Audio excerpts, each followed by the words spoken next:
Welcome back to the Character Corner, last Character Corner of 2016.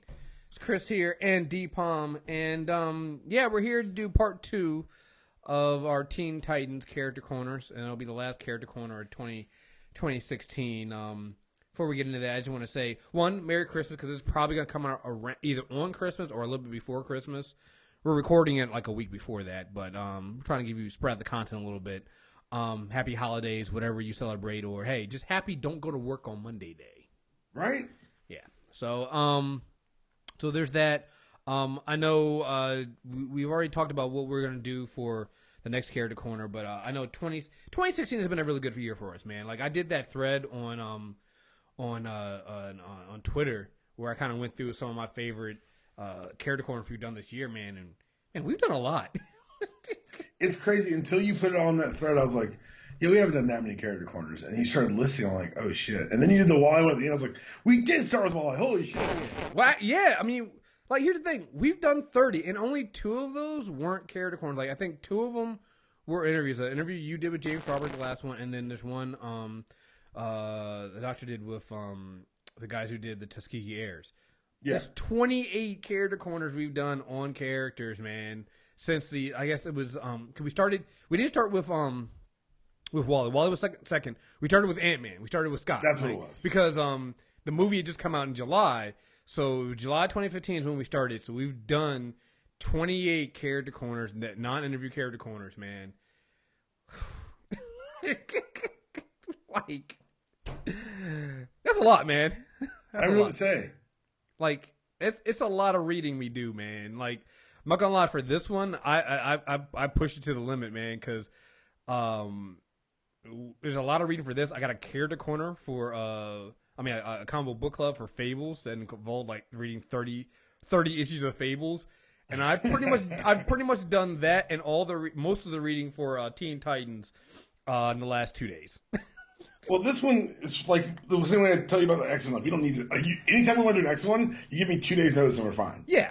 Like, I know the X-Men stuff. Like, this is the back half of Titans where I was like, oh, I know this stuff. This is all rereading. And not only that, but some of it we also covered with. Thankfully, we covered with Superboy too. So that kind of and Tim. And Tim. So that kind of helped. It helped a lot there. So So it's gonna be fun. Before we get into this and get into part 2 here. We do have a review, because like I said, if you give us a 5-star review on iTunes under the Character Corner feed, we will read them on air. So we're here to keep the promise. So go right ahead. Randy SF 1971, bringing back my passion for comics. Chris and D-Palm have renewed my passion for reading comics as opposed to just watching other mediums. If I can make a suggestion, I would love to hear what they think after they've had a chance to see the materials interspersed on a large and small screen to keep up the good work. Thanks for the review. We try to do that at the end of every show. We don't touch them all as far as like every media portrayal of the character, but if it's a major one, we're going to touch on it. And trust me, Titans have been every damn where, so we're going to talk about it today too. Oh yeah, Titans. We didn't do it in the last Titans Character Corner because we knew we would touch it on it here. So yeah, we'll definitely do that. And like you said, we try, if I can, we try to schedule them so they're around their major releases. You know, so we did the Doctor Strange one in November because Doctor Strange the movie was coming out. And then, we had D-Palm on for, if you're a premium member, you get to hear us talk about the spoiler reviews for some of those movies. So you hear from there. And if it's an X-Men character, you already know how we get a feel about that. If it's an X-Men character, we're going to make fun of those movies. There's not a point in doing them. And then when it comes to DC characters, you just hear the supreme disappointment in our voices every time we It'll be different this time because there's so much Titan stuff that like we're going to get to talk about some television shows, the DC Direct movies, but yes, Titans haven't been infected by Snyder yet. And no, it's coming. They gave Robin a fucking battle axe, and they didn't do. Okay, you know what? Let's stop. Let's get Let's save it for the end. I almost lost it right there. Sorry. He had to catch himself. Hey, listen, I let D-Bob handle the Robin and Batman stuff. I'll take the Flash stuff. We'll tag team it that way. God damn it! All right. The thing is, I can't even let you do that because I'm so mad about the Flash. Oh yeah. The Flash stuff is just. I'm so mad about the Flash. Oh, the Flash stuff is just great. Someone I know, but I haven't talked to in a while, sent me a clip of it's the Suicide Squad clip of Barry. and like, can you believe we're getting this? And I almost lost it. I said, wait a second. No, not what they do. Wait, was it? Did they send Oh, angry it was faces? a positive thing. It's someone who's like one of those fringe nerds who like was never super deep into it, but always really appreciated it. And so just for like, I get why they'd send that to me as of all people and like be excited, but they don't know the things that I had to be like. No, I hope the movie comes out. You know, the director, we lost the director again, and that was it. And I was like, I don't want to talk about it any further. I don't want to mention this anymore. We're just not gonna. We're not gonna talk about that this. clip. So good. So that's just Shut amazing. up. Just let's do this, okay? All right, let's jump right into this. So where we left, there are some dark times to come with it. All right, let's do a brief recap of how we got here. Yeah. So if you didn't listen to part one, which you totally should, Teen Titans started in the late 60s kind of as an appeal to the younger generation. They were canceled. They brought back in the late 70s, early 80s, in the new Teen Titans. They kind of became the book. It was the neck-and-neck book. It was X-Men and Teen Titans, culminating in a crossover between the two properties that sold a billion copies of everything. It was amazingly done. But this was the crown jewel franchise for DC Comics through the 80s. Marv Wolfman, they told a great long-term storytelling. They were able to keep the creators on the book for a long time, and they were able to do what they wanted to do going forward. The dark times came when Devin Grayson started Titans, I'm not going to lie, and, it didn't really catch on the way it wanted, or excuse me, New Teen Titans turned into Titans at 50 to signify them growing up. The writing got a little loose. It got very 90s. There became the Teen Titans, which were either alternate reality version Titans or people kidnapped to think they were Titans or future Titans from a displaced timeline. They never really clarified it. And for the sake of this podcast, we're not going to get into it. The Teen Titans, if you see the word team and Titans together, don't pick up the book. That's the best thing I can say. Just don't pick up the book. We don't really know. And we're gonna and I'm doing this for you because I don't want you because I'm sure you're an overachiever. You may have read some of these. I'm not going to let you defile the readers like this. Oh no, I didn't read them. 1996. Oh no. I looked at the cover of some of these and was just like, yeah, I'm not doing this. I'm sorry. No. I'm not doing it. So if you've ever read Wildcats, where an alien race has seeded the planet with their progeny and they become heroes to fight them, then you've read the 96 or 98 Titans. It was based, and I'm going to read the blurb off of a good Titan site. This is the description of the series, and this should explain to you why we didn't read it. The second group of Teen Titans were united by a common origin. The sinister, I'm not going to try to pronounce that word, alien race, which, by the way, did not exist before or after this series in DC Comics, produced alien and human hybrid half-breeds to act as warrior sleeper agents on Earth. These seedlings, Argent, Risk, Johto, and Prism of course spelled with a Y because 90s, were activated on their 16th birthdays. Led by the teenage Adam, I swear to God they de-aged Ray Palmer for this. The youths joined under the auspices of former Titans mentor Lauren Jupiter. Goddamn. The team was later joined by Fringe, who? Exactly, and Captain Marvel Jr., the other Captain Marvel. Captain Marvel's sidekick, who can't say his own name. That's not in the blurb, that's me. After an outer space adventure which ended the alien team conflict, the team disbanded. There is no way I was reading that for this. I just noticed that there's no Robin in it, so I wasn't reading it. Of course there's no Robin. Why would there be Robin? They de-aged Ray Palmer. They made him a teenager for no reason so they could have an existing DC character in this book. Listen, here's a good rule of thumb. If there's no Robin involved in it, don't read it. Like that's just rule number one. That's a good Teen Titans rule. That's just a good Teen Titans rule. Like, just there's no Robin involved in there. Just very sure.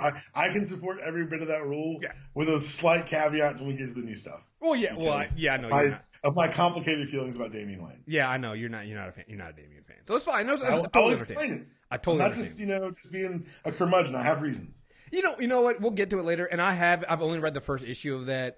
I think the issue with Damian, and we'll talk more about this obviously later, is I think you have to write him well. Yeah, otherwise you turn him into tiny Batman. Right. The entire point of Robin is he isn't Batman. Right. So, or is trying not to be, which I think is one of the things. So we get through Teen Titans, and that's when we get the JLA Titans. Okay, this is low key one of my favorite books of all time. The Technis Imperative. Yeah. Well, I think it's a good. I think it's a great book because it really feels like a good part to kick off. It The feels rest like of the time. DC saying, "Oh, we need to bring this back. Right, back It's a to property that's gotten away from us." well, and it's a great thing because I mean, when the last shot of the book where they bring the original Teen Titans back, and you just have them. It feels like it gets back to the core of what the Teen Titans should always be, and that's family. Mm-hmm. Same thing. It's a key thing that we see with all of the when we had the Justice Society, right? They're family. The thing about the JLA, I can't remember what book it was, but I remember at one point I think it was Dick telling the JLA this. It's like, you guys are associates. You guys are, we're family though. We're different than what you guys are. Right, they're an army. The JLA is an army. Yeah, and I remember what it was. It was Tim. It was when somebody was asking Tim if he had plans on the Teen Titans like Batman did, and he was like, "They're associates. You guys are my family, though. That's different, Right. So No, it's the Young Justice when he asked about it. Yeah, Yeah, because they're right after Tower of Babel. Mm-hmm.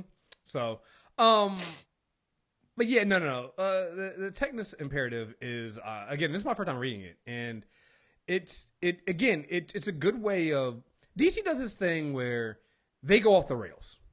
That's very fair. And they go off the rails like in a way that makes you go, "Who the fuck was in charge?" But every now and then, there's somebody that'll come in and they'll write something to kind of make sense of it all, or if not make sense of it all, like they find a way to get you to the core of the characters again. Right. Well, they find a way to bring you back from that dark time. Right. And really, the Technis imperative is really a Cyborg story. It is. And going again, because we skipped over the Team Titan stuff, and like I said, when we last left off from the last character corner, Cyborg had been blown up. The Russians had put him back together, making more Cyborg than man. At that point, he didn't really have his memory of what he was before and stuff like that. So what happens in between, and you don't really need to go and read this stuff because they'll pretty much tell you that in this. Again, Right. That's how you know these books are good. They'll go and they're like, we know it's a mess, so we'll tell you in this book. They hold your hand and like talk you through it. Like, And they hey, talk I you understand this is complicated as shit. And the crazy thing about it is there are panels in here where they'll show you Cyborg going from man to being half man, half machine, to being more machine than man, then being all machine, then being like they show you what happened to him, and you're just like, yeah, he basically lost his humanity. So this little 3-issue miniseries is basically Cyborg trying to come back home and form the Titans and form that family bond again and honestly get his humanity back. There's a great page in issue 2 of the Technis Imperative where it's and I know people will complain about this, but it's just an expository dump. Sometimes you need that. Like it's a page that you're talking about that goes through all the things Vic's been through, but it's also it's got like the little profiles of each of his incarnations, but it's also got Gar talking about it the whole time. Mm-hmm. His best friend. Right. And he said, "I thought my old friend had come back finally, but decided he wanted to honor the Technis Imperative, and he asked me to keep him company while we kept on exploring the universe. And sure enough, the further we got from him, the weirder he got. And it's literally just like you watch it happen." Mm-hmm. Mm-hmm. And you basically watch as his humanity leaves him, and that's when Gar leaves him. I think even Raven at one point was with him, and they all just left him, and he's left, and then he's left him only being a machine, and then his when the imperative, something happens to the imperative, I think like a bunch of them die or something like that, and so he's left trying to. Right, most of the race dies, and he's trying to rebuild. So he's mixed with the Technis Imperative wanting to rebuild their race, but him wanting to rebuild his family. Mm-hmm. And so he comes, and that's what this entire thing's about. And so he basically comes back, and they don't know it at first, but he starts kidnapping all the Titans. Like and it's like when I say all the Titans, I mean all of the Titans. Like it down to the part, it gets to the part where loose associations. Yeah, it's like you got the same name as the other dude. Come on, right? Like at first they turned down Tim Drake, mm-hmm. and then eventually like, all right, fine, right. They're like wrong Robin, not the right one. It's like what? And this is also, I think, where they do another good job of drawing the line between the JLA, the Justice League, and the Titans, because at one point everybody realizes that the Titans realize it's Vic, and Vic's coming home, and the problem is that he doesn't know what he's doing, and he's swallowing the moon, and he's basically causing all these disasters on Earth, and he can literally destroy the world because he's trying to bring the Titans together and give them the lives that they wanted. Like, he's trying to bring his family back together, but he's doing it at the cost of maybe creating all these disasters. So the JLA is like, we got to stop him, And even Batman's like, yeah, no, we got to do this. And it's super interesting to see where Wally stands. Mm-hmm. Mm-hmm. Because push comes to shove, he's a Titan. Yep. He's like at this point, he's legitimately been in the JLA. He's one of the big seven. He's one of the most powerful superheroes on the planet. But when push came to shove, I'm a Titan first. Mm-hmm. Mm-hmm. I love that little touch. Doesn't even hesitate. It's not even a question. Yeah. Doesn't hesitate, not a question. And you get the Titans basically taking on the Justice League. And I love that there was that panel with everybody else is fighting. You have Dick and Batman having this argument, having this conversation, And let's see. There's one of the things that Dick is saying to him. Of course not, but I do believe that his summoning, however aggravating, was a call for help. Try to understand our position here, Batman. You began training to be a hero as a young adult. For me and a lot of other Titans like Vic, that training shaped and influenced most of our childhood. Unlike the JLA, the Titans aren't just about a promise to save the world. It's also about a promise to each other, to ourselves. We swore on our childhood nightmares that we'd be there for one another. If I don't honor that, I don't honor who I am. And that's another great thing about, I think, going forward with these Titan issues is you really see Dick struggling so much to not be like Bruce. Right. And and it's different from what other. Again, we'll get into Damien, but it's different from Tim because Tim had his father. Tim didn't have that same upbringing that Dick had, where Dick literally at some point gets to be the point where his father basically was Bruce Wayne, right? And Grayson struggles so much to not be exactly like his mentor, his father, and Bruce. Because Bruce Wayne's a dick, and Batman's a dick, and everybody knows Batman's a dick, And there's another time later on here we'll talk about this where Vic calls him out on that a little bit, and it's just great to see that in this entire 3 issues. At one point, Batman kind of is like, all right, cool, you guys we're gonna pull the plug on Vic, but you guys have, I can't remember how many, 90 minutes or whatever, to go and do what you can to try to save him. If not, yeah, but he sent the 5 back in. He sent them 5. Guard tagged along, and Raven took him there, and they gave him 30 minutes. Mm-hmm. And it's the original ones. It's Dick, Donna, Wally, Garth, and Roy. And then, like you said, Gar shows up, and I love this because you get these moments where each of the Titans is talking to another iteration of like an avatar of Vic, Like, listen, there's Wally talking to him, and this is like after that first time he got blown up and he became more machine than man. Like, listen, man, don't worry, we're going to get you out of this. The way we've got it figured now, you probably had to turn off your humanity program to reroute your resources. So now it's just a matter of finding it and turning it on again, and then we'll get rid of all the space debris junk and get you safely home. That what you want, Vic? Donna's talking to another version of him that's more the original New Teen Titans one. So they're all going through this, having these conversations with him. You have Dick talking to him as a man and stuff like that. And then out of nowhere, you just have that panel where, hey, Rust Bucket, let go of the freaking moon already, will you? And it's Gar, and he's just talking to him like, listen, fuck this. I'm going to talk to my friend like I need to talk to my friend. Stop being a dick. Let go of the moon back. Put the moon back, and let's talk like a fucking adult. And it's just like, but it just shows you. It shows you that only the Teen Titans could do this, right? Right. Because you did need each of them. Like I said, each of those panels of each of the Titans talking to an iteration of Vic was great. But then you get, like I said, his best friend talking to him, and it's just like, hey, dude, you're being kind of a dick. have a Snickers, you know? Right, yeah. You're not like you when you're hungry. Right. And I think that's the other thing, too, before we get further into these issues. I think that's the other thing about this second half of this Teen Titans run. And it's the focus on the relationships of the different Titans. Didn't really get too much. I mean, there was a little bit of that there in the first run. But I want to say that from this on is when those relationships really, really matter. I mean, a lot happened in between. You had Dick Grayson and Starfire almost getting married. You had Donna going off and having a kid, but then having all that taken away from her. And there's a lot that happens to them in that little downtime. You don't have to go and read it all.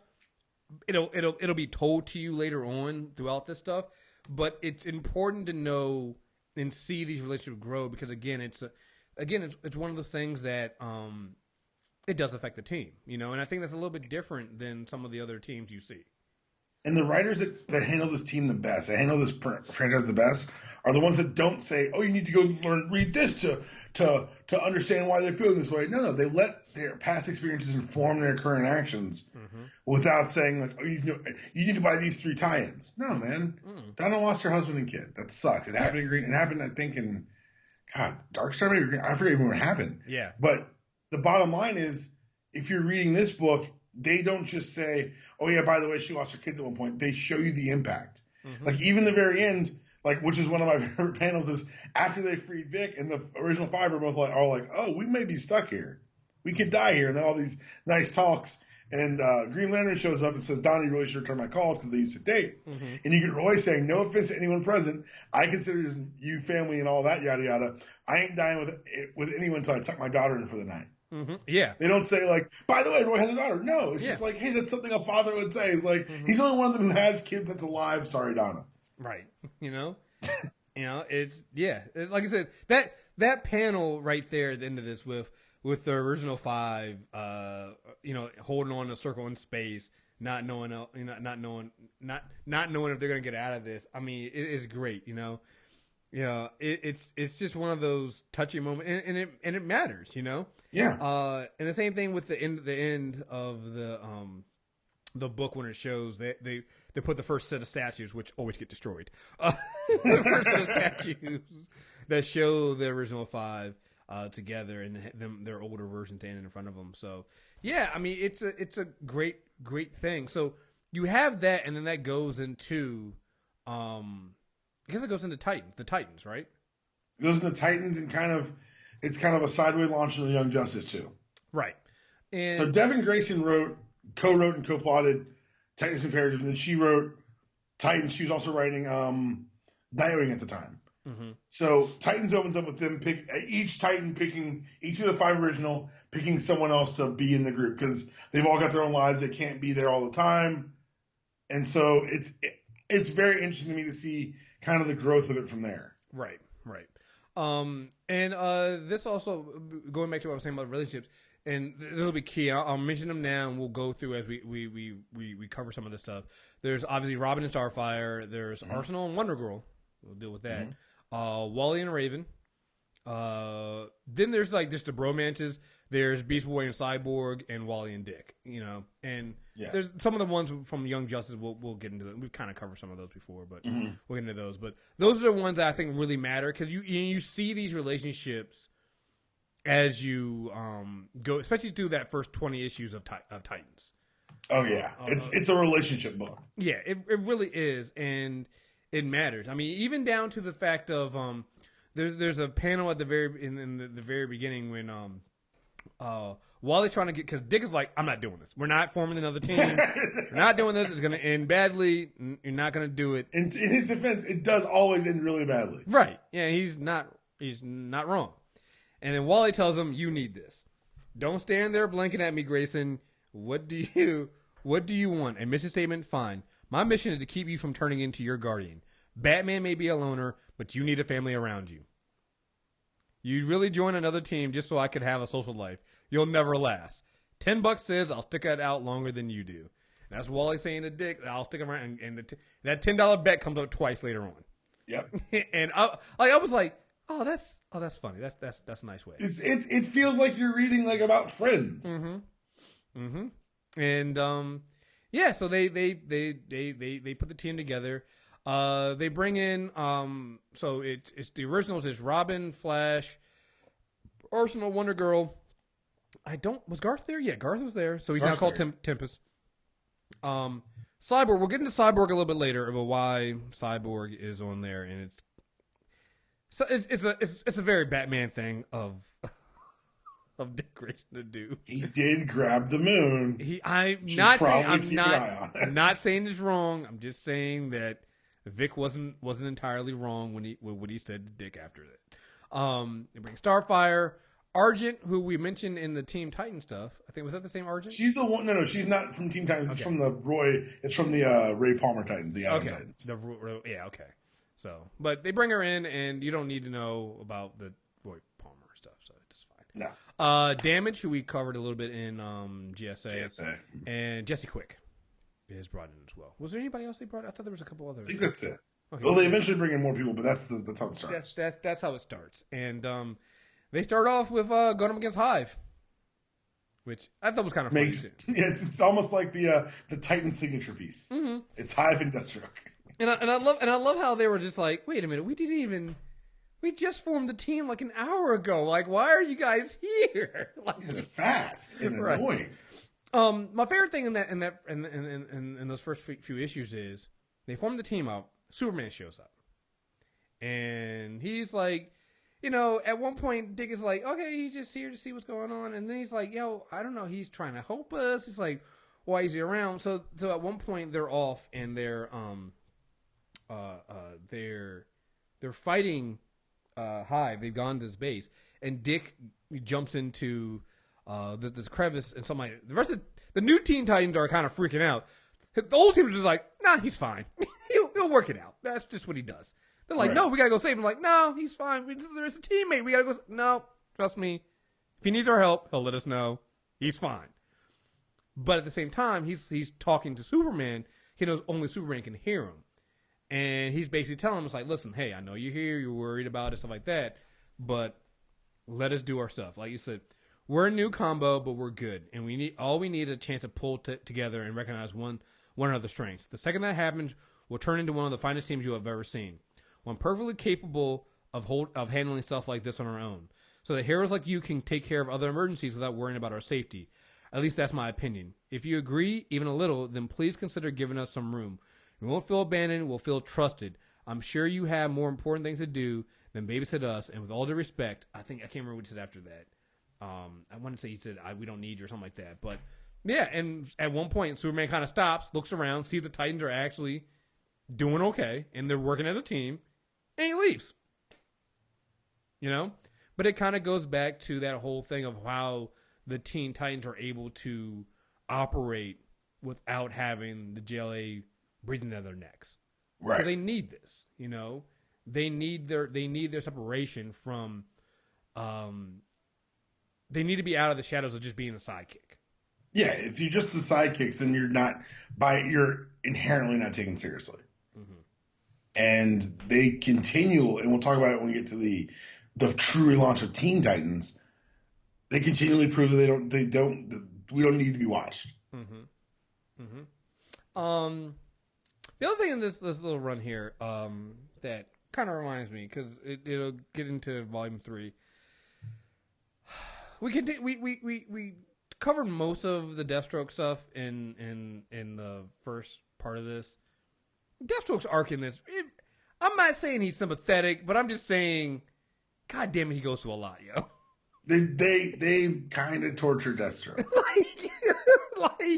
And I never thought I'd see that and mean it, but it's true. I know. Look, I'm like the boy who cries wolf because I always talk about take the villain side, and I've been my villain agenda. So I get it. Your agenda is well established. It's well established, and I know people are going to be like, "Oh, of course you're taking the side of the villain." But no, I really mean it this time. When you cover the arc of Slade Wilson, Deathstroke in Teen Titans, man, everything fucked up that happens to him, even when he's trying to help them, comes back, and I'm like, it's kind of the Titans' fault. The common denominator here is the Teen Titans, man. Like, I can't help it. So, Damien Dark is working with Hive. There's also another. I can't remember the name of Vandal Savage's team is. He's also there trying to do something. We also have a new Brother Blood. Yep. And there's always a mother. His mother in this case is, I think, what's her name? Adeline? Adeline, yeah. Adeline Wilson. Because at some point, again, in the time that the books we didn't read,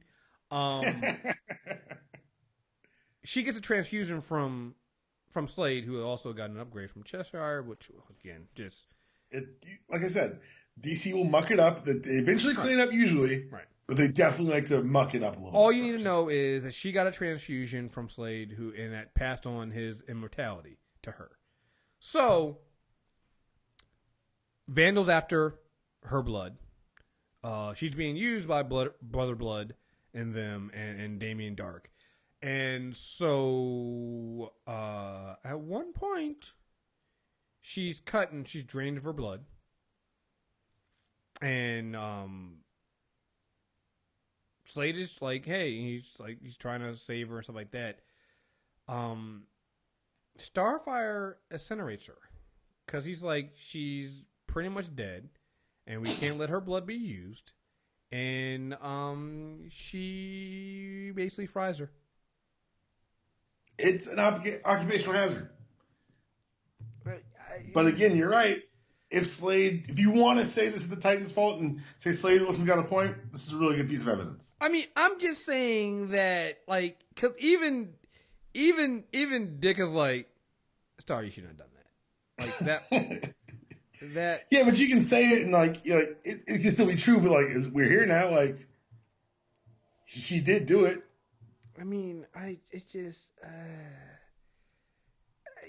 yeah, but like, it's just not a good thing, man. Like, it's really fucked up. And what do you do now? You know, it's like you just fucked up Slade. You know, you just roasted his wife. Like, what are we supposed to do with this? What are we supposed to do with this? Like, I don't know. I'm trying to see what that yeah, because I think that's in 12, and Titans 12. Yeah, because at the end, they've they've won, right? They stopped Vandal Savage, they've stopped Damien Dark, and again, Vandal wanted the blood so that he could be more immortal than he already was, and blah, blah. So I think his Damage is talking to Dick, and he's like, all right, he's like, that's a happy ending, right? Dick goes, well, and he looks back, it's an ending anyway, and there's Slade with his mask off, holding the dusty remains of his wife. Yeah. And I can't help but go, you guys are some assholes. Just saying, you guys are some assholes. Yeah. You're not wrong. I'm not going to argue with you. Yeah. That's just, yeah. You're not wrong. Just saying, anything that happens with Slade Wilson after this, I kind of understand. Like, this is, I mean, and again, remember, this is Slade who came to help them. Because at one point he shows up at the new Titans Tower after being attacked, because they were, I think, Savage and them were trying to recruit him, and he was like, no. And they beat him within an inch of his life, and he escaped to the Titans Tower to kind of warn them. So it's like, this is Slade trying to be a good guy, or at least mind his own fucking business. And the Titans, man, just, I tell you, anything related to the Titans is just, it ends in tragedy. It ends in tragedy. It's true. Not good. Yeah, but those first 20 issues, I'd say, are pretty good, because you get that, and going in relationships, you have, and there's small arcs too. Like there's the one with Arsenal, and him trying to start this relationship back up with Donna, who doesn't really remember anything. And there's this other thing where, again, they do a really good job of, if you don't read the previous issues and know what's going on, they'll explain it to you so you don't have to go back and read it. So the thing with Donna, she's always looking at Wally weird. and you can't figure out why. You're like, what the fuck it is? Then you find out at one point she had been, what is it, the Dark Angel or something like that? I don't even know what the fuck. I don't think you need to know the exact. Just know that she was forced to live a bunch of tragic endings of her life over and over again. And Wally and Wonder Woman were able to pull her back and restore her to her original self. But they could only because Wally could only do it from the way he knew and what he knew of her. She was like, that's why everybody kind of looks at her and she has this positive outlook on everything because that's how Wally saw her. She never got he never understood her love for anybody else or anything like that. So because they were just good platonic friends, she hadn't the feelings she had for other people and all these other things, they're kind of not there. And so she feels like there's a piece of her missing. And while she doesn't blame Wally, she kind of just, every time she sees him, she just has that feeling. So you have that aspect. You have Roy and trying to start this relationship with Donna, but then he also has his daughter, who is the result of his bad choices with Cheshire, a villain who blew up a country. Look, yeah, okay, I'm not gonna fight you. Right, I'm like, yo, I mean, like, I have no counterpoint. Oh, and by the way, and I never figured this out. You know what? I know you didn't know. The the girl he gets to be the babysitter for his daughter, her parents or grandparents were killed by Cheshire in that terrorist attack.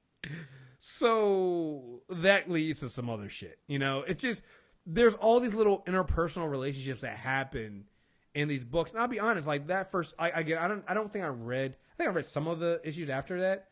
But that first 20 issues, I think, is a really good job of, at least, if you read Technis Imperative, the JLA Titan stuff, and then you read the first 20 issues of this by Devin Grayson, I think you're on a pretty good understanding of where the Titans are at that point. 100%.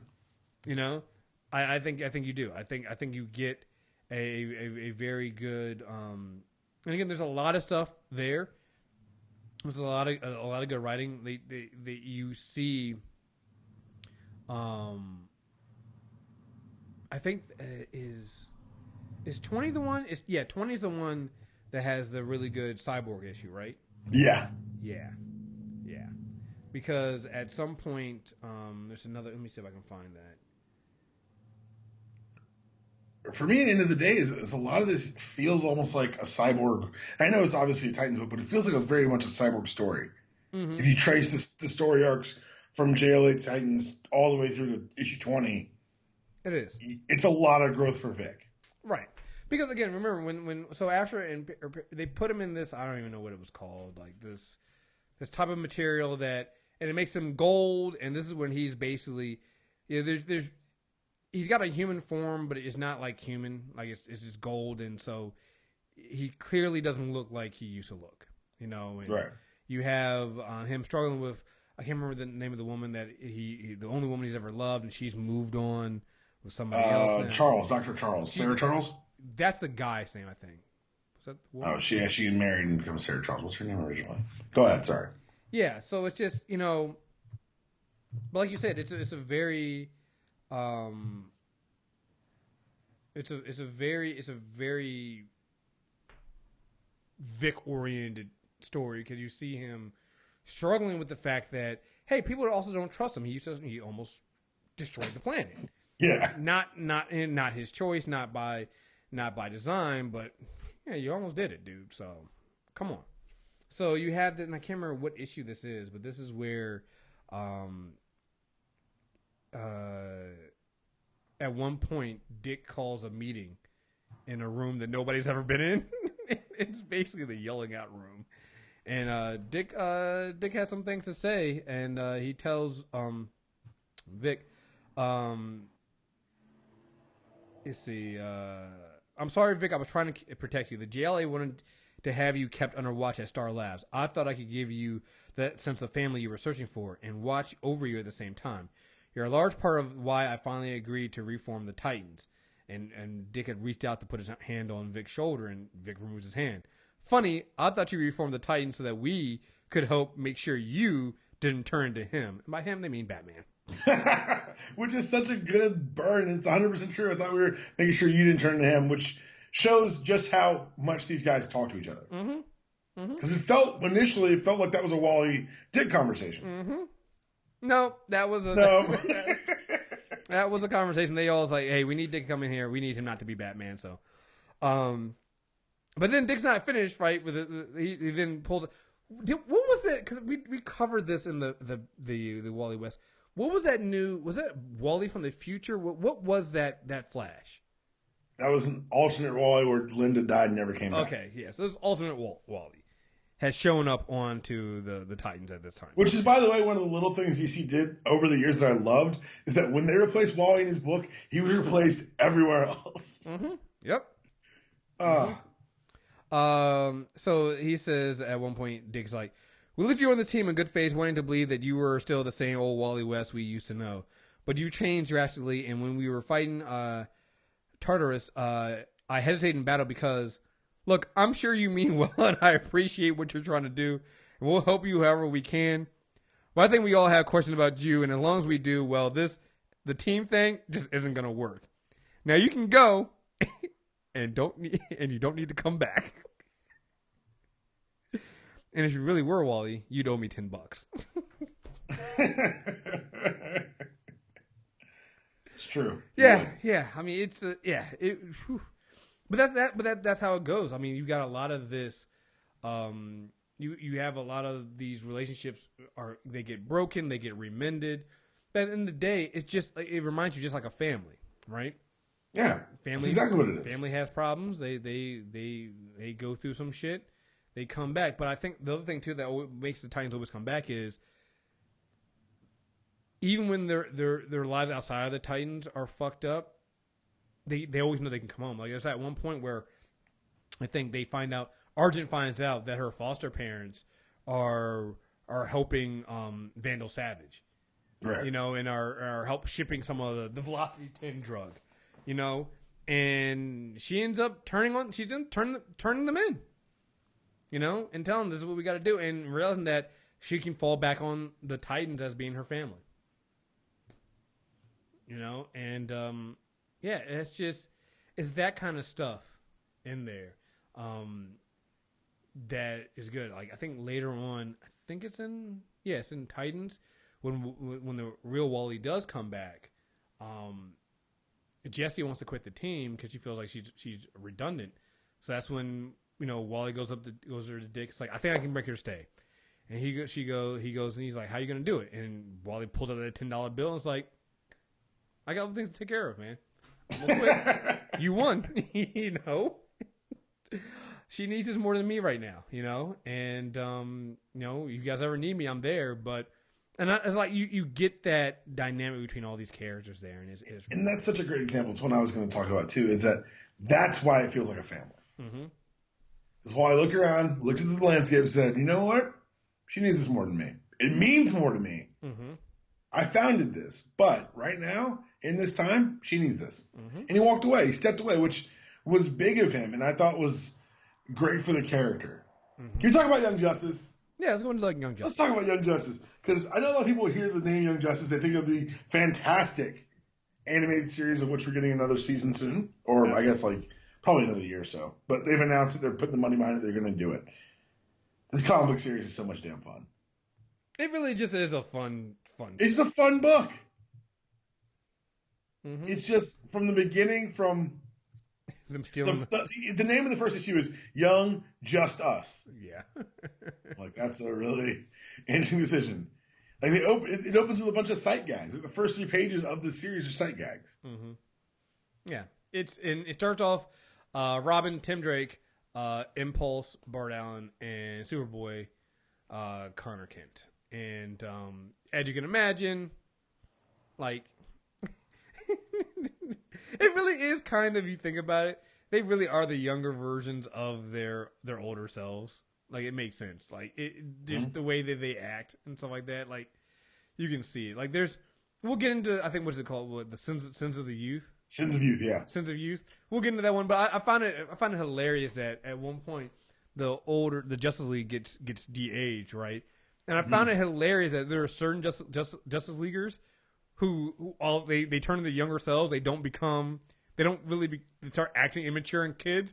And Batman's one of them. And then I was like, oh well, that makes sense because even as a childhood, his childhood was horrible. Exactly. He was a cold-hearted son of a bitch even back then. So it makes sense why he has no sense of like it's literally him and older Tim Drake, and they're literally having an adult conversation. I'm just like, but wait, why is everybody else like, why is young Batman? Oh yeah. No, yeah. Well, when your parents died when you were young and you had no childhood, well, that would explain. That's what happens. Yeah. I loved issue 1. By the way, this is people say, "Oh, you guys do so much reading." This is a lot of fun for me. Yeah, reading Young Justice is a lot of fun for me. The first issue, they're having like a sleepover in the Happy Harbor Justice Cave, and Impulse literally runs into Red Tornado, and Red Tornado starts describing the three of them. You, Impulse, are from a future where your development was hyper-accelerated and you grew up through computer games. You have no concept of danger or mortality. You're a pure living id, all instinct, no before or afterthought. Superboy, you're a clone raised artificially with developmental knowledge that was not experienced firsthand. You are ego, with a grasp of morality and ethics capable of making basic judgment calls. Robin, you're the latest assistant of Batman and the only one who have anything approaching a normal boyhood. You have a highly developed moral sense, and then the most natural leader, you're a super ego. And then, that's like very like cool, introspective, like well thought out application of these characters. The next page is them arguing over why Superboy doesn't get to be called Super. Mm-hmm. It's like, wait a second, I should be super ego. I'm super ego. That's my chest. Like, it's ridiculous. Yeah. No. And that's the tone and tenor of the entire book. It is. And it is a lot of fun. It's a lot of over the topness. And it's a lot of also seeing of them having to prove that, hey, and we're young superheroes and yeah, we're gonna make mistakes, but ease off of us a little bit, because it gets to a point where they're viewed as menaces more than they're helping. Right. Like that was the thing you like you can pick that up just by going and reading Sins of Youth. Yeah, Sins of Youth is a really good encapsulation of the series. Yeah, because you read it and you're like, oh well, you guys did do a lot. Like at one point, who was it? There was a Wonder Girl they had to go ahead, Cassie, who did the little breakdown of how everything happened and why it wasn't as the media made it seem like when they blew up. They had caused damage to I think Mount Rushmore. Mount Rushmore. Yeah. Mount Rushmore. Yeah, and Bart's drawing a very helpful. Yeah. By the way, Bart Allen thinking in cartoon thought balloons. Mm-hmm. I know we're in the much grittier now DCU, but can we please bring that back? This is my favorite Bart Allen, by the way. Just walking punchline. Mm-hmm. Yeah. Yeah. I mean, it's just, yeah.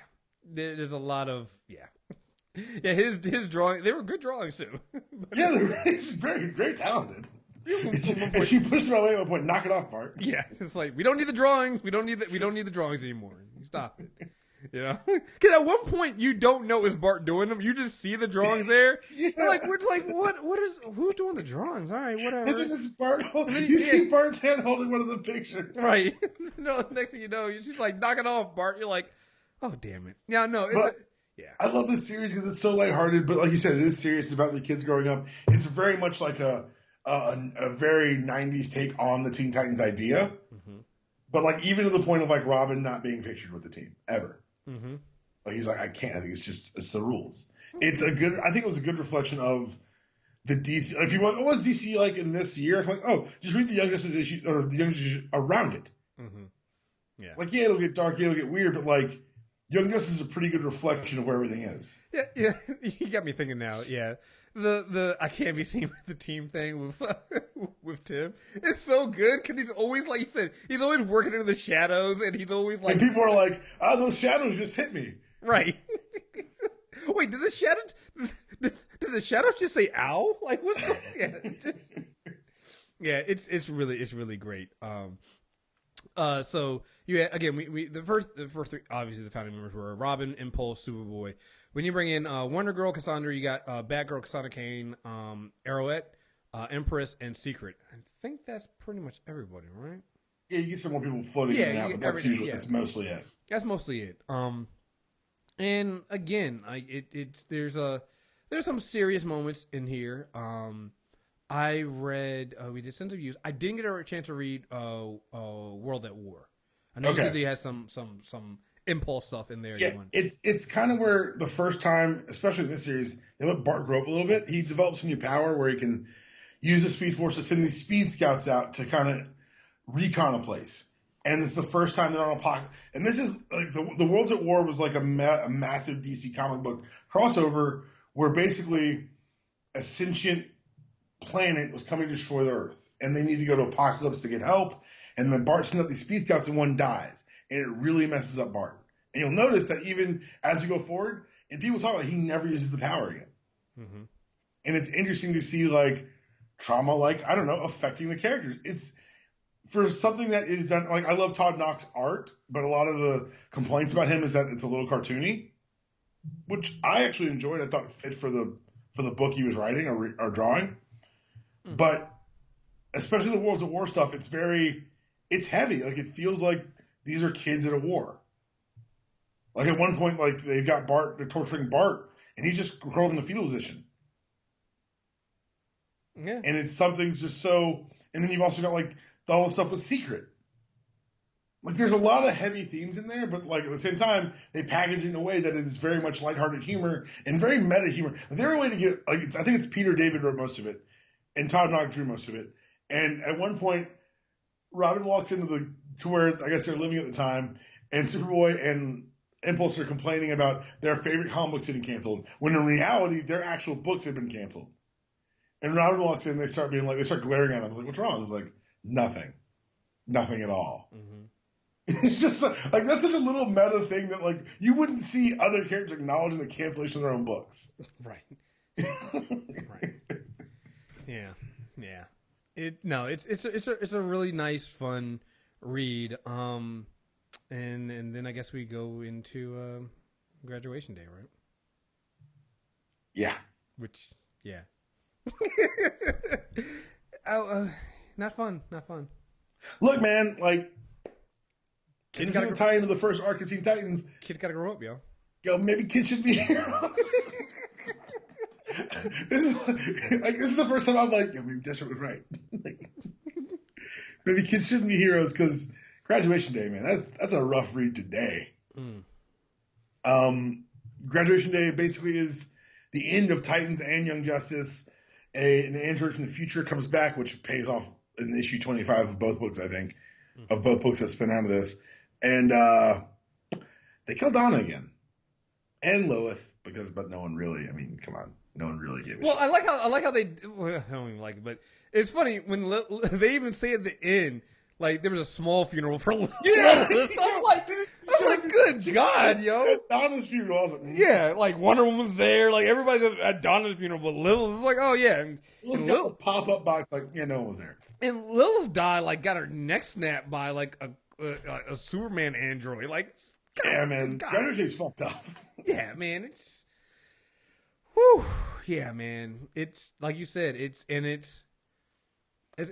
this is where, you know, the young Justice team sees it, you know?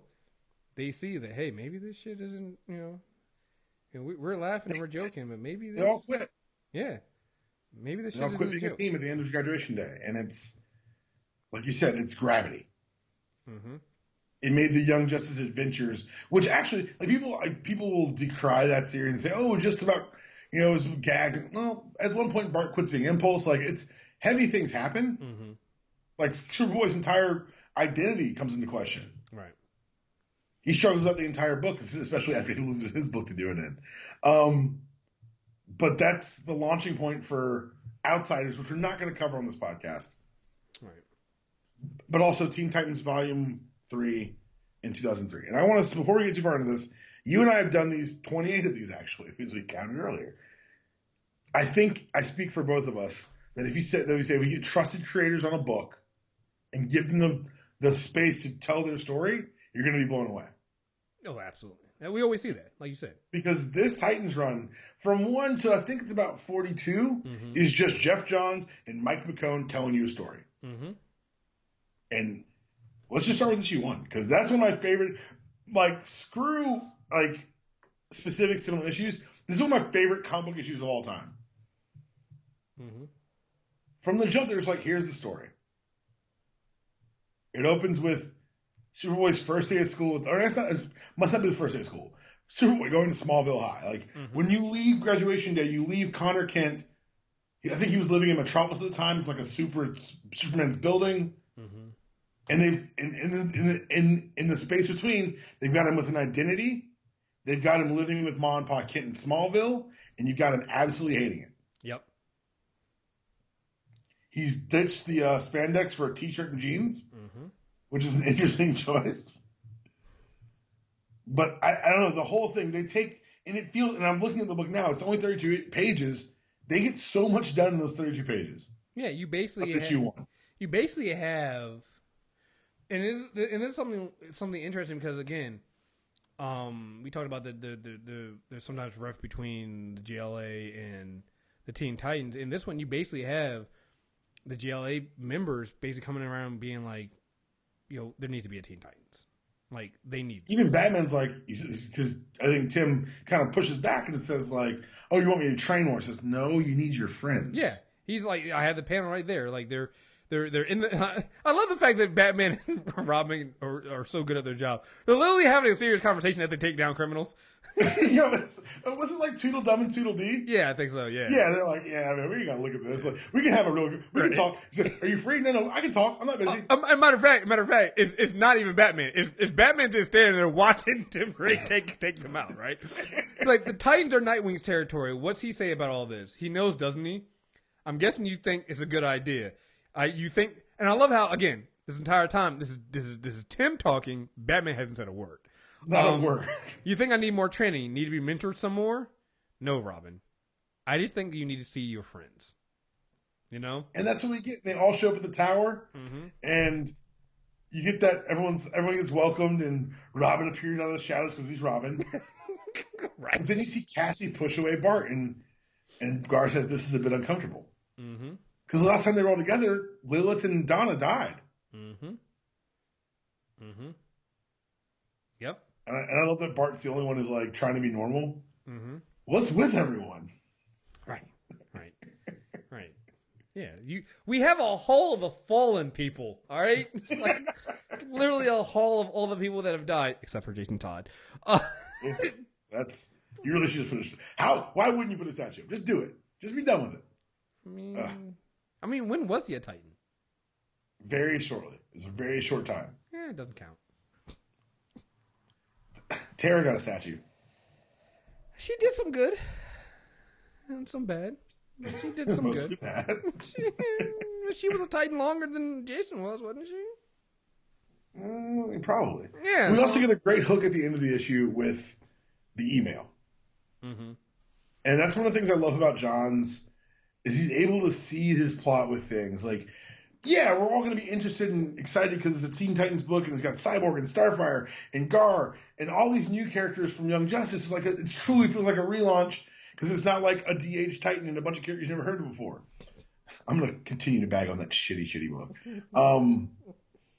But issue 1 ends with Robin and Superboy finding out that half of his donor, Superboy's donor for his genetics was Lex Luthor, and that's where you start to feel like a Titans book again. Because yes, we've seen the relationship stuff, we've seen them fighting as they all got there. This is the first time you've created a division where you say we've got a secret. Mm-hmm. And as we've talked on our Super Tuesday reviews, the most endangering thing you can do to a family is dividing them with secrets. Exactly. And I think John did a great job. I love the timestamps. I love the fact that the meta idea of they go there on the weekends. Mm-hmm. Yeah. And like Superboy making fun of him, like, oh, it's like the Boy Scouts. It's like, it's not like the Boy Scouts, you dickhead. Right. Whose idea was that? And Superman's like, well.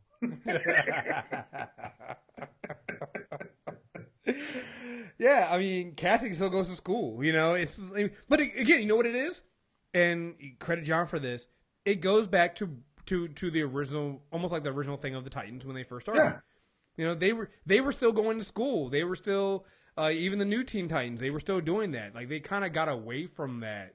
As new Teen Titans, they grew up and kind of gained that independence and autonomy. But the idea of this one is that these are kids again. Right, they're back to being kids. Well, that's also the reason why you again at some point, that's why when Tim is talking to them, talking to Batman, it's like, isn't the Titans, Nightwing's thing? Because yeah, they're now the Titans. They're no longer Teen Titans. He's running the group Titans because they're older. They're not, sidekicks. They got their own things going on. But these are kids that they need a team. They need some direction, and they can't. Again, what happens when who's around? Who does Robin go to if Batman's off world? Dealing with Darkseid. Right. So yeah, it was a great run. And you get a lot of things that paid off. That opening arc is so strong. Yeah. It pays off a lot of the history of the Titans with the Deathstroke stuff. It allows a lot of character growth. Like, you get my favorite Robin panel of all time. You like the Starfire? I like a Batman. Mm-hmm. It's like, he does like a Batman. That's awesome. He does like a Batman. And then you get, not obviously, but you get the Deathstroke kid shouldn't wear costumes, and he blows out Impulse's knee. Yeah. And the first time you read it, you're like, that's fucked up. But at the same time, with everything we've read, you're like, that is a Deathstroke thing to do. And he's not wrong. And also, not wrong. It's like, and Deathstroke's back just like on some, hey, listen, man, you guys are going to do this again? How many, because look, if I'm Deathstroke, I'm like, yo, you guys are going to form the Teen Titans again? How many times are you going to fuck up my life? Which is why we're okay with it at first until we figure out it's not Deathstroke. Right. Right. Then you find out it's not Deathstroke. And again, it makes so much more sense. Like, we covered this we did Superboy. Now, having gone back and read everything now, everything makes even more sense now. Like, it makes sense then, but now you read it now, and now you're like, oh, this is even worse. It's Jerry. You're just like, well, God damn it. And that's not you're having to now deal with, you're having to deal with this Teen Titans group is now having to deal with basically the sins of the previous Teen Titans group. Exactly. And Deathstroke he's kind of pissed. And then you get like a very cool Bart Allen moment when he grabs the round. Mm-hmm. Like, I don't know, at least that first, I know we got a lot to talk about, but the first arc feels so well thought out and well planned. Like him coming back an issue later as Kid Flash. Mm-hmm. And then you get them my Titans vs. JLA. Yep. For an issue. Mm-hmm. Yeah, because Wonder Woman at the end snatches up Cassie when she's about to have a moment with Connor. What a cockblock. That was a supreme cockblock moment. And you get the Starfire Wonder Woman fight you didn't know you wanted. Yes. Yep. Yep. So, yeah. I love kind of the light retconning when, because Nightwing, eventually the fight ends, obviously. Nightwing shows up and calms everyone down because that's what Dick Grayson's superpower is. Everyone likes him. Well, another favorite moment before you get further than that is when Connor accidentally uses heat vision on Superman. I didn't mean to do that. I didn't know I could do that. I didn't. Don't tell Ma. Right. Ma made me okay. Please don't tell her. I swear I didn't mean to. Right. But Nightwing shows up and turns on the floodlights and calms everyone down. And is like, and because Wally's on the JLA side, and he reminds him, like, you used to hate it when Aquaman and Hawkman would just show up. Mm-hmm. We all hated this. Mm-hmm. And it's something that's strong throughout the entire run, especially John's part, is it's tied to the legacy and respects the legacy, but it's not beholden to it. Mm-hmm. Like, you get the requisite blood arc to bring back Raven, but you also get something that you never got in the old one, and that's the time travel one, the time travel arc. Mm-hmm. I think it's Titans Tomorrow. Yeah, the Titan Tomorrow stuff. That's creepy. Yeah. And they go to the future. They see themselves as kind of, and in the words of Superboy, we're the freaking bad guys. And he's not wrong. No. Because the future's gone awry, and they've kind of taken authoritarian control. And it was interesting to see shadows of what they didn't want to be. Mm-hmm. Particularly Robin, because he's always been one of those, I'll never be Batman. Right. Right. And lo and behold, there he is as Batman. Yeah. That's the thing. It's like, and I think that's one of the interesting arcs about the different Robins on the team is they're always chasing, they're always trying to run away from what some would say is their destiny, you know. Whereas when it comes to the Flashes, it's such a different dynamic. It's you run your race, you hand your baton off. Right. They know, like, you know, Wally knew at some point he'd become the Flash. Bart definitely knows at some point he becomes the Flash. Like, it's just just what it is, you know. Connor struggling to figure out his place because he's a fucking clone. Yo, when they're in the future and he sees the two statues back to back, and he's like, I don't know what that's about. Right, Robin? Robin's like, yes, you're a shitty liar. You know, I mean, and I think that's why the Volume 3 Teen Titans team is such an interesting team because it brings back the connections to, I guess, their mentors, if you will. Because even like Wonder Girl and what goes on with her and Wonder Woman and stuff like that, and where her place fits in. Because it's like, well, you know, Donna's whole existence is so up in the air and weird, right? Right. And then you have Cassie, and she's trying to figure out what she is, you know, what she does, and she's different from them. But it's just like, you know, she at one point she gets a new power. What is it? Was it God of the War? Ares? Yeah, Ares. Yeah, Ares is her brother or something. Yeah, it's just so all this weird stuff going on, and like they're having to deal with it, and but it makes for really great reading. It really does, and it's able to give everyone room to breathe and room to grow as characters. You've got obviously Superboy and his secret. You've got Robin, who develops the secret through the series after an identity crisis. Mm-hmm. You've got the stuff with Gar.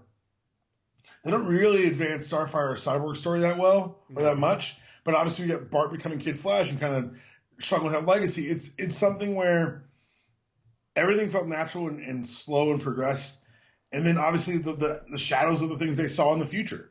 Mm-hmm. Like and that haunts them. And I like the fact that everything that happens in those first 50 issues has a level of consequence, right? And it feels like it's all building to something else, and it clearly is as we get towards issue 25 in the Insider stuff, because they pay off the Connor as a clone of Lex Luthor thing in a way I didn't really expect them to do it. I thought it'd be a lot more subtle than that. I really did. I was like, oh, they're just going to slow play this and have him. No. He's going to shave his head, put an L in his chest, and cause a compound fracture on Robin's arm. Yeah, and beat the fuck out of the Titan. Destroy the team. And it's interesting because one of the big things about kind of Superboy as a character is when they introduced him, he never had all the powers of Superman. Mm-hmm. He's always kind of nerfed him. And if you read any mid-90s Superboy books, the tactile telekinesis was something that he said every book. Mm-hmm. But that's not what happens here. You see what happens if Superboy decides not to hold back. Yeah. And how he can throw, like he grabs the building at one point and using his telekinesis, throws an entire section of the building at them because it's easier than using his strength. Right. And you're like, wait a second.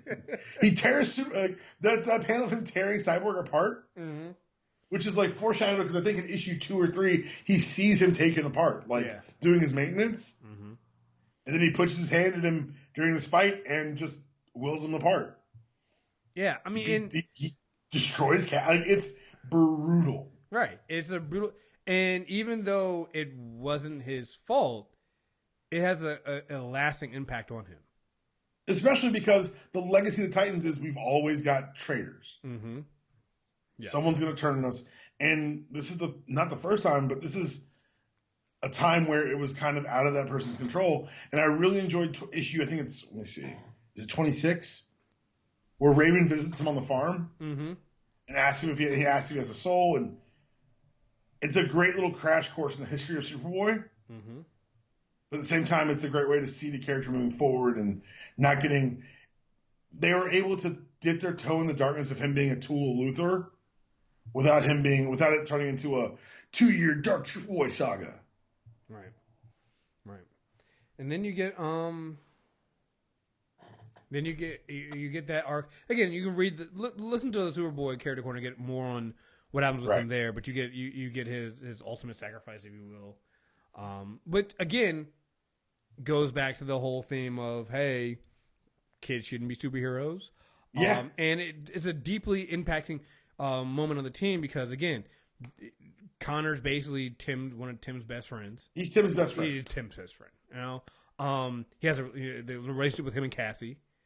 It's like it's a devastating blow to the team, and to the point where Tim wants to try to clone him. Like people are like, it gets really weird. It gets weird, but it's not like weird, bad weird. It's like it's weird in some people go to dark places. And then I guess it's into was it 42 through 46 where Deathstroke returns again. Yeah, we got that. But do you want to talk about 29? Because I know you mentioned it a couple times. What 29? It's Jason Todd versus Tim Drake. Oh yeah, let's just I figured you'd want to. Yeah, just yeah, like it. Jason takes out the rest of the team basically in their sleep when they're not paying attention, and he goes to confront Tim because he wants to see why Batman picked this kid, and yeah, Jason Todd's a dick. But like he also brings up really good points. I know Bruce Wayne, and let me tell you, Tim, if someone tried to find out who Batman really was, if someone had been trailing him for weeks, he'd know about it. Yeah. You can't be that good. Mm-hmm. Can he? He let you find him. And I bet he said the same thing to you he said to me, that you had the talent to make a difference in Gotham. He needed someone he could trust in his warm kind, that you were one of a kind, the light to his darkness, Robin the Boy Wonder. And I love it when he's destroying the statues. Aquagirl hawked up. You have Cole, for God's sake. Right. I think Aquagirl was a Titan for an issue, to be fair. Yeah. Like, he has a point. I'm not saying he's wrong. I'm just saying I can't even say he tears up down the statue because she was back. Like, why just look at the statue? Right. But I also love the Tim counterpoints. Like, he's like, no one in the Titans remember me. And then Tim's like, you do know the cave still got your costume in it, right? Mm-hmm. Right. Like, I asked you everything so I don't be Jason Todd. Right. Like, he's like, do you know what I had to go through to convince him to let me be Robin because of what happened to you? Well, that goes back to even the issue when they fight the JLA. He says, you're acting Batman says, you're acting headstrong, you're acting defiant. And Tim goes off, you're acting like Jason? Mm-hmm. And throws him off his game. Yeah. Yeah. I mean, it's just, that's the Jason never understood is that you think nobody remembers you. The problem is everybody remembers you. Mm-hmm. Everybody remembers what happened to you. Like, there are fights that Tim will have with Tim or Dick will have with other villains who go, yeah, didn't one of you die? Didn't we already kill one of you? Yeah, didn't we? Didn't one of you guys get blown up? Mm-hmm. Didn't that happen? You're 100% right. And then we get the Infinite Crisis stuff, which we're going to skip over here just for the sake of brevity. Yeah. Bottom line, Superboy dies, saving the world, saving the multiverse, I guess. Mm-hmm. And you're right. What's the next issue with Deathstroke? Those are the 42 through, I guess, 41 through 46 or whatever. The one where he's trying to basically get his kids back, and I guess Jericho's back, and Rose is now working with she is a Titan, mm-hmm. and they now trust her because again it goes back to the whole thing of, hey, somebody always betrays us, and so there's at one point I can't remember what issue it is in that little arc there, but she's talking to Dick Grayson, and then he leaves. She goes, huh, that's weird. Somebody's like, what? She was like, that's the first time that he never kept an eye on me with my sword. Like, it's almost like he trusts me just like the rest of the Titans do, And you have this whole thing of, oh, wow, the team maybe finally trusted. So when Deathstroke comes back, you're just like, is Rose going to pick her father? Is she going to pick family and blood over the new family team? And she doesn't. Right. And it's an interesting arc because you have again, they do a good job of kind of explaining why Deathstroke is this mad. I will say I don't think he brings up his ex-wife. That's the one thing that was weird to me. I was like, yeah, that thought was weird too. I was like, that's another one that I think is very that sent you over the edge. Like that makes sense. Like, I think maybe that's a deeper cut than people were ready for. Yeah, because you and I only read those books because of this. Yeah, to be fair. Yeah. So, but it ends with him trying to get all that stuff, and you're like, man, like even when I was reading this, so up until the last panel, I'm reading this going, oh, you know what? My sympathy for Slade is gone now. He's being way too much of a dick. He's literally trying to kill everybody. He's like, he was injecting Rose, and when Rose was talking about how much of a terrible father he was, I'm like, you know what? Villain agenda gone, Deathstroke was gone, and then you get that last panel, and you get what Deathstroke really was about. And he's like, I'm a man of many things, a mercenary, a killer, a soldier, but I'm no father. I know for a fact now the Titans will take good care of my children. Though they'll never know it, I've given them a final gift of love. The one thing I could never provide them with myself, a real family. And I was just like, damn it. You son of a bitch. You got to get me right there in the heart. I was like, cause like you're reading these issues, and you're like, Deathstroke is just. I mean, he's not wrong in the fact that the Titans bring death and destruction and all this stuff, but then you find out that it's really when he says that, you're like, oh wow, he really did all this stuff to give them the family that he can never be, and you're just like, God damn, man, yeah, you're a terrible father. Terrible father. But you recognize that, right? You're a self-aware, terrible father. Good God, man. Oh man, but that was great. So we had that, and then I think you also had on your list you had 88 through 100, was basically it's just kind of the capstone of the series. I just kind of want to get it in there just because, and we get to new writers, and after John's left, things got a little more loosely plotted, and I feel like guys did their best, but it's hard to capture that magic of the new book. Right. You get the return of Superboy and Kid Flash recovered in Legion of Three Worlds. And you just kind of, I liked 100 because it felt like a really good capstone, because as through Infinite Crisis, Superboy Prime had turned into a real big pain in the ass for them. Mm-hmm. And it felt good to see Connor get a little revenge. Oh yeah. Definitely. And let's see. If I had it. And it makes sense that they would end the book with Superboy fighting literally Superboy. Mm-hmm. Like, because it opens the book with, he's half Luthor. Yeah. And it makes sense. It works. I also like just the whole thing. You find out that he had gotten I can't remember what issue it was. He had gotten a box back from Cassie. They broke up. He had gotten a box from Cassie. And you're like, what's in the box? And he gives a box to Rose. And you find out, and it's kryptonite, and that she had given it to, he was giving it to people that Rose didn't pick up on that. She thought he was giving it to her because I'm a killer. He gave the box to people that he knew cared enough about him that they wouldn't let him go on if Luthor took over him again. Right. And that's what he was doing. He gave her the box of kryptonite and stuff like that. So, I mean, again, it goes back to show you that, I mean, there's some rough things that they go through, but at the end of the day, they're a family, Mm-hmm. So, I guess that's it for reading. That's it for New 52. All right, I'm going to do this really quickly. They took the Teen Titans name to New 52, and then they turned it into some sort of bastardized Gen 13, like crossover mishmash. Don't read it. It's not good. Just don't read it. I just advise everyone who's thinking about reading this, I'm a Titans. Don't read that book.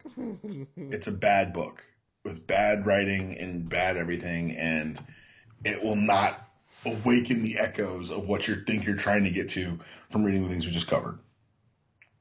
That being said, there's a new Titans book now. We're one issue in. It opens with Damian Wayne kidnapping a bunch of Titans. Is that fair? Yeah, no, it is. That's what happened. Okay. I read. That's the Titans Rebirth, and I haven't read anything else after that. So, if any of the Titans people involved are listening to this, which, by the way, the artist already left. I'm not saying one way or the other. It just happened. That's a fact. That's not a good sign. This Titans is going to be problematic because of Damian Wayne. I know people know that I'm not a huge fan of Damian Wayne, the character. But I'm using this as a segue into our other media. Damian Wayne doesn't work as Robin because he's a little Batman. The idea of Robin is he's a light to Batman's darkness. He's just the darker to Batman's darkness. It's very strange with Damian Wayne. And people say, and I've had people ask this question to me, why do you think it doesn't work? And the best description of the Robin-Batman relationship came from me in Young Justice. You've seen season 1, right? Mm-hmm. Okay. There's an episode where the JLA is voting on new members. And they're talking about maybe we should include the team. And they say, what about Robin? And Wonder Woman takes him to task. How dare you take in an orphan who's victim of the same crime you were and take him this life? How dare you subject him to this? Why did you so he could turn out like you? And Batman looks her dead in the face and says, no, so I could make sure he couldn't. Robin was a way to protect Dick from turning into Bruce. Mm-hmm. Why is Damian Robin? Good Aside point. From it's my birthright. Right. Well, I think that's the thing. It's like, I think that writers have to write him well enough so that he doesn't fall into, so that you make him that light. Mm-hmm. They hold on to that crutch too much of him being, an assassin. Right? Okay. But he's not. He was born to be that, but he doesn't have to. Like, at this point, like it made sense earlier in the career. If they're still doing that, then they're not writing him right, because they've shown no growth with him. But we've seen that growth. We've seen the issues where Damian's like, but can I still be Robin? Like, we've seen that. Yeah. We've seen that. We've seen him face down his mother and be like, I am not going to be that. I'm not going to be what you want me to be. I just hope that I can be a worthy adversary for you. We've seen him fight back that. So if they're still doing that, then the whoever's writing it doesn't understand Damian then, and Robin. Because I haven't read anything else with the Teen Titans, and I haven't seen too much of Robin in the current Batman runs anyway. So, yeah. So what do they do in issues after that? I think there's only been 1 or 2 issues released. I haven't read the Rebirth issue 2. I'm just saying, I know I've seen kind of the solicitations. Mm-hmm. They're bringing Calder in, which is I think will be interesting. But I think it's very, very, it's a tightrope to walk. Mm-hmm. To put him on this team, to build a Titans team around him and have him still be in this place where I think you're right. I think the story of Damian is him growing to be that light. I think the Titans is a really strange vehicle to choose to do it in. Mm-hmm. Because now he's going to be in, I think, 3 books. Because he's going to have his own book, right? Robin has his own book now. Or is it Batman and Robin? I don't know. I didn't see it. I haven't seen it. Let's table that. He's going to sporadically, if not regularly, appear in the Bat books. He appears in Teen Titans. He's also getting another series with him and John Kent, Super Sons. I think it's interesting. I know that they want the Robin front center kind of for marketing and branding, but I think it's an interesting decision to have a character that's still so young and still being developed to the place they want him to be, him to do it in at least 3 different books with 3 different writers. We'll see how they handle it. I've often accused DC of stretching themselves too thin with characters, glances at all the Harley Quinn solicitations for next year. And, we'll see if they can manage it. I hope they do, because I want to like Damian. Mm-hmm. I get what you guys say. I get people like, oh, he's just an asshole. I loved it. I understand that. There's got to be more to it for me then. Well, I need more. I met you. I totally understand. I'm hoping. I'm hopeful. Like, who's the writer on that anyway? On Teen Titans? Mm-hmm. Let's find out. Teen Titans. I guess. Let's take a look.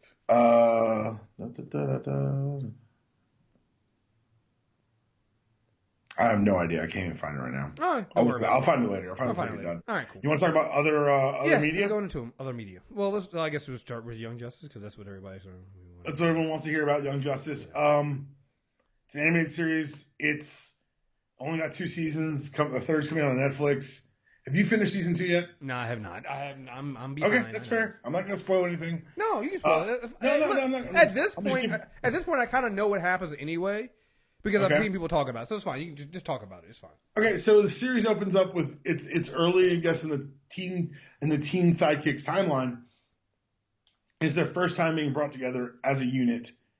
That's how the series opens, and from there it's kind of a year one Titans story. Like it's called Young Justice, and they never say the words. They never actually say the words Young Justice either, or Titans, but that's who they are. It's the Teen Titans, and it's for my money, it's one of the best animated offerings out of DC ever, because you get these young characters growing and changing, and each week, each 30-minute episode, there's actual character development and actual growth. Like I know people say, oh, a lot of the shows these days are standalone episodes. Not this. This is everything. This is the wire of animated cartoons. All the pieces matter, and they make it pay off. Even from the opening credits or the opening scene is 3 or 4 different teams of heroes fighting ice villains, and they pay that off later too. Like I feel really strongly about this. There's a 5-year jump in season 2 that I really enjoyed. I just think that it's a great way for people who aren't necessarily acclimated to Titans or this world or the idea of junior partners for heroes. It's a great way to do it. The relationships are handled so well on there. You get from Robin and Kid Flash the whole time being best friends, to Aqualad and Speedy's friendship, or Red Arrow, I should say, to the burgeoning relationship. Like, I don't know, everything felt really natural and really well done, and it felt like it was done with a lot of care. If you ever watch Gargoyles or Spectacular Spider-Man, this is Greg Weisman, the same guy who wrote those. So you're used to long form storytelling, and that's what you get here. Yeah, absolutely. What did you think of season 1? No, I thought it was great. Like it's like I said, people always thought that when I didn't finish reading that I didn't like it. I was like, no, I just don't have time. Like it was always a time issue for me. It was never that I didn't like. Oh, it was a great thing. And it's one of those things that you want to sit down and just you want to have time to sit down and watch it. You don't want to just. I didn't want to just binge it just to binge it. I wanted to actually watch and enjoy it. You know, so I'm gonna have it. I'm gonna definitely have it done before season 3 comes in. But yeah, and you know what else? Other thing too was for a while there, season 2 didn't get on Netflix. So I'd finished season 1 and it was good, and I was like, wait, well, season 2's not even here. So yeah, so I didn't finish season 1 because I was like, well, what the fuck is the point of finishing season 1? I was mad about so then I finished season 1, and I'm just like, oh fuck, all right, cool. So yeah. New Teen Titans. Just before we go further than other animated or other depictions of them, it's written by. Why can I buy it on your site, but you can't tell me who wrote it? Come on, guys. Ridiculous. Talent. Here we go. It's written by. Oh, of course, I scrolled too far. Come on, Peter. Benjamin Percy, who I know nothing about. Oh, I've heard of him before. John Boy Myers helped design everything, and he left the book after issue 1. So good luck. I hope it works out. Please don't drop the ball here, because we've seen what happens when you drop the ball in Titans. It's not pretty. Other media, Teen Titans and Teen Titans Go, I'm counting these together. I know you watch Teen Titans Go more than I do, I think, right? Yeah, I'm not gonna lie. It's fun, right? It's a fun show. Like I don't know anything about it. I watched the original Teen Titans show a little bit, but when Go came, I was like, I'm done. Because Go was after Young Justice, and I think that's the problem. I think Go gets a bad rep because it came after it replaced Young Justice, and people are so mad about Young Justice being canceled. But Teen Titans Go is just, it's so much fun, and they throw so many little things in to the show that if you're a Teen Titans fan, you'll notice. Like, there's that one point where I think it was there was a urn with a Jason on it, and there's a crow next to a crowbar. On the Jesus, shelf. Like there's some dark shit in there that kids aren't gonna fucking notice, but you as an adult are gonna see it and be like, wait a minute, what's going on here? You know, there's the fact that because the Robin is Dick Grayson, he's always trying to be like Batman. And you're just like, it's just a good content. And I'm sorry, it's just a fun fucking show. There's that. My favorite one is the one where Cyborg has to do everything with like the theme music, and at one point he transforms into Optimus. Was it Cyborg Miss Prime or something like that? Like I'm sorry, it is just it. I know people feel we need it. This is a fun fucking show. All right, anytime it's on, I fucking watch Teen Titans Go, and again So it continues over from the original Teen Titans series, which ran from 03 to 06. The seasons.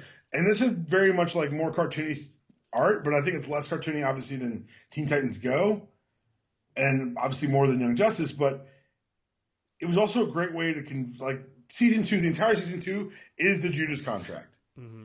They meet Tara, who betrays them for Slade, and season 4 is the Trigon arc, and season 5 is against the Brotherhood of Evil, and it's just, I don't know, I really thought it was a good way to kind of adapt those stories to younger audiences. Also appearing on televisions, they were on Smallville, and I say that on Smallville, not the Titans proper. I apologize for people who think that, but the Flash on Smallville was Bart Allen, and at one point, I forget the actor's name. He's actually committed suicide, I think, last year, but he played Cyborg, and they didn't have the money to do Cyborg, but they formed like their own nascent Justice League of Green Arrow, Aquaman, Impulse, and Cyborg, and they call him Impulse on the show, and I always thought it was a nice little touch there. Smallville, I didn't watch Smallville like a lot of people did, but I did dip my toes in for the Impulse episode just because I wanted to see how they would do it. Yeah, I know they're doing next animated movie for them is Teen Titans, and it's gonna be the Judas Contract. So yeah, they're doing Judas Contract next year. They did Teen Titans versus Justice League this year, direct to DVD, or direct to DVD animated movie. Did you watch that? No, I did not. I haven't watched it either. Part of it's because of my feelings about Damian Wayne. Part of it's because I don't love where DC Animated's been movie-wise lately, but I should probably give it a shot. There's ties to the seminal Bruce Timm's Justice League Unlimited, as Michael Rosenbaum, who voiced Wally West in JLU, also voiced Kid Flash in the Teen Titans comic or Teen Titans show.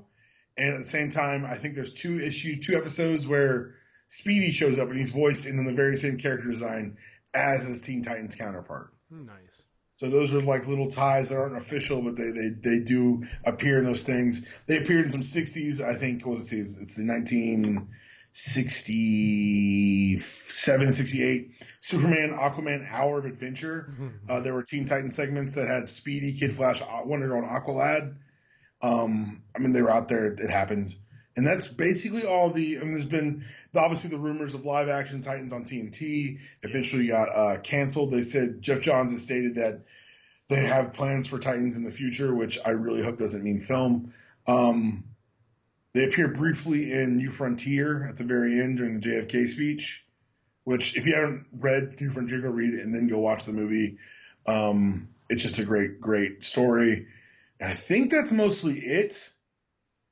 As far as other media for Titans as a whole, like Robin's all over the damn place because he's in Batman property. But as the Titans as a unit, that's really kind of everything we've got as far as mainstream other media.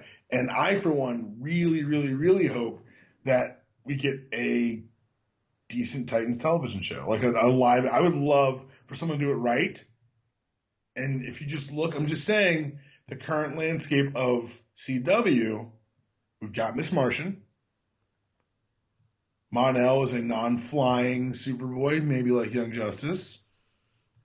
Bloodhaven keeps getting mentioned on Arrow. We've got a Speedy and an Arsenal there. We have a Wally West.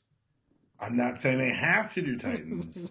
I'm saying that if I get a Titan-centric... If I got like an episode of Legends where they run into those 5 characters who are all hanging out together, I'd be really happy. They don't have to be in costume. Don't put in suits. Don't put in the suit. Just have them all hanging out next to a T-shaped building. Which, by the way, the fact that I haven't brought up Titan's Tower this entire time, I apologize. Titan's Tower is ridiculous. Well, I love how when they rebuilt it, so it got blown up in our first arc. And when they rebuilt it, they rebuilt it so they were just a hologram. They're like this. Somebody's like, this is pretty ridiculous. This seems like it's probably going to be a target for your enemies all the time. They're like, yeah, that's why the real tower is underneath it. Like that's just a hologram. You're right. Oh man, but no, it's ridiculous, but I love it. I love Titan's Tower. I just think that it's like the Xavier Mansion. It's built to be destroyed. Oh yeah. No, you built this to destroy it. Yeah, it's gonna be terrible. Like that goes back to that arc with Slade where they have it rebuilt in into like a giant cross made out of wood, and then digging them show him was like, you're gonna get off our island, Slade. Like you don't belong here. Leave. I love the fact they had their own Titans Island. Titans Island is a ridiculous thing to have, but they have it. Mm-hmm. Yep. So, oh man. So there we have it. Teen Titans. Did pretty good. Like I said, there's at some point I know we'll eventually come back in.